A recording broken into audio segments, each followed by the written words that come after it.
এই রায়ের ফলে যাদের বেআইনি চাকরি মান্যতা পেয়ে গেল তারা তো খুশি হবেন। এই ভারতবর্ষে 126 কোটি লোক বোধ হয়, 126 কোটি মানুষের ওপিনিয়ন দেওয়ার অধিকার আছে, সেখানে আমি বলার কি করা যাবে। আমি পড়ছিলাম এইমাত্র চিত্তরঞ্জন দাস সম্পর্কে এরকম একটা অভিযোগ ছিল।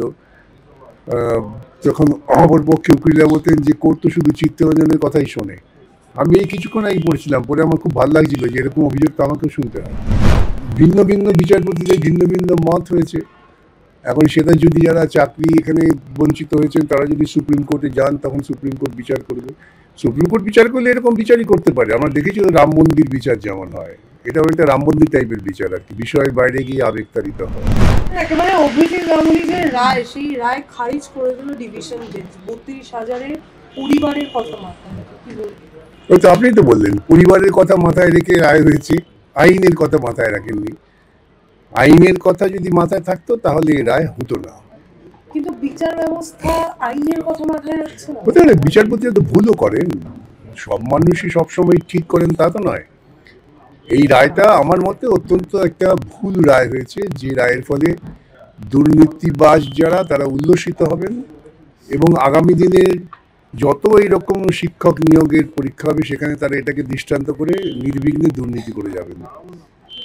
কিন্তু ভুল রায় দিয়েছে বিচারপতিরা, আপনিও বলছেন। হ্যাঁ, ভুল রায়, এটা তো বলতেই পারি। কিন্তু শিক্ষকরা তো বলছেন এই রায় সঠিক। তো শিক্ষকরা নিশ্চয়, যারা এই রায়ের ফলে যাদের বেআইনি চাকরি মান্যতা পেয়ে গেল তারা তো খুশি হবেন। কিন্তু কোনো জজ যদি রাজনীতি করে, বিচার না করে, সেই তো বিচার ব্যবস্থা কলঙ্কিত হচ্ছে। কল্যাণ ব্যানার্জি বলছেন, সে কে কি বলেছেন তা নিয়ে মন্তব্য করবো না, আমি তা নিয়ে মন্তব্য। রাজনীতি করেছে, সে কি কি বলেছেন ওইসব কে কি বললো তা নিয়ে আমাকে জিজ্ঞাসা করবেন না। আমার সম্পর্কে কিছু জিজ্ঞাসা তাকে বলুন, উত্তর দেবো। অভিজিৎ গাঙ্গুলি কি রাজনীতি করছে? শিক্ষকরা বলছে তারা রাজনীতি। সে যে যা বলছি, ভারতবর্ষে 126 কোটি লোক বোধ হয়, 126 কোটি মানুষের ওপিনিয়ন দেওয়ার অধিকার আছে, সেখানে আমি বলার কে। কিন্তু যারা বিচারপতি রয়েছেন তারা শুধুমাত্র সিপিএম লয়ারদেরই কথা শোনেন, গুরুত্ব দেন। কি করা যাবে। আমি পড়ছিলাম এইমাত্র চিত্তরঞ্জন দাস সম্পর্কে এরকম একটা অভিযোগ ছিল।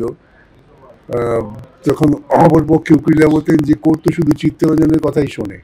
আমি এই কিছুক্ষণ আগেই পড়ছিলাম, পরে আমার খুব ভালো লাগছিল যে এরকম অভিযোগ তো আমাকেও শুনতে হয়। কিন্তু বারবার কেন সিপিএম লয়ারদের? ওই যে আমি তাহলে ওই বাবা ওই চিত্তরঞ্জন সম্পর্কে কেন বলেছিল, তখন তো ব্রিটিশ কোর্টে তখন অপরপক্ষের উকিল কোর্টকে বলেছিল যে we find that you are only listening to Chittaranjan. আমি একই কথার প্রতিধ্বনি হচ্ছে, আমার একটু গর্বিত হচ্ছে, নিজেকে মনে হচ্ছে।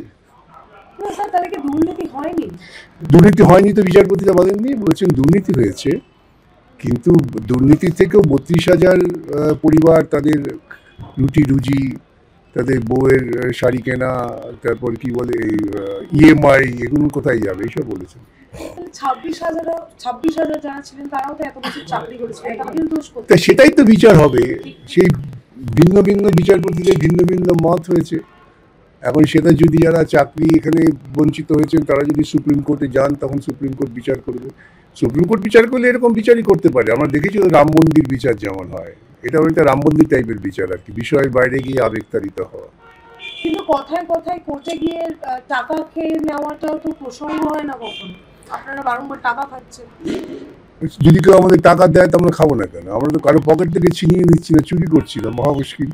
আমরা তো চাকরি দেবো বলে টাকা নিচ্ছি না, যদি কেউ আমাদের টাকা দেয় আমাদের কাজের জন্য নেবো না। কিন্তু রাজ্যের ভাই বোনদের চাকরি বেঁচে গেছে, মুখ্যমন্ত্রী ভালো কথা, খুব 32,000 চাকরি বেঁচেছে, আর 32 লক্ষ লোক রাস্তায় ঘুরে বেড়াচ্ছে। মুখ্যমন্ত্রী তো খুশি হবেন যে তিনি দুর্নীতি করে একটা পর্যায়ে তো তিনি দুর্নীতিটাকে বিধিকরণ করতে পারলেন। হাইকোর্ট বলে দিয়েছে দুর্নীতি হলেও কিছু যায় আসে না, বিচারের মতন সঠিক বিচার করেছে। খুব ভালো। তবু উনি মানলেন যে হাইকোর্ট সঠিক বিচার করে। অন্য সময় তো বলেন হাইকোর্ট বিচার ঠিক মতো করছে না, সুপ্রিম কোর্ট ঠিক মতো বিচার করছে না।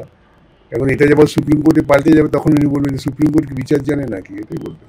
তিনিও তো ল পড়েছেন, তাকে তিনি কি বলেছেন আমার জিজ্ঞেস করবেন না, তাহলে আমাকে যেতে হবে বর্ণ পরিচয় থেকে, মহা মুশকিল হয়ে যাবে।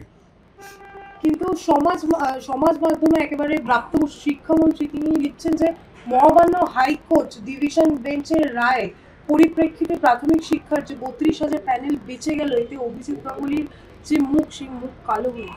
দেখুন, এই সমস্ত কথা যারা বলে অশিক্ষিত অর্বাচীন লোক, তাদের কথার জবাব দিন আগে।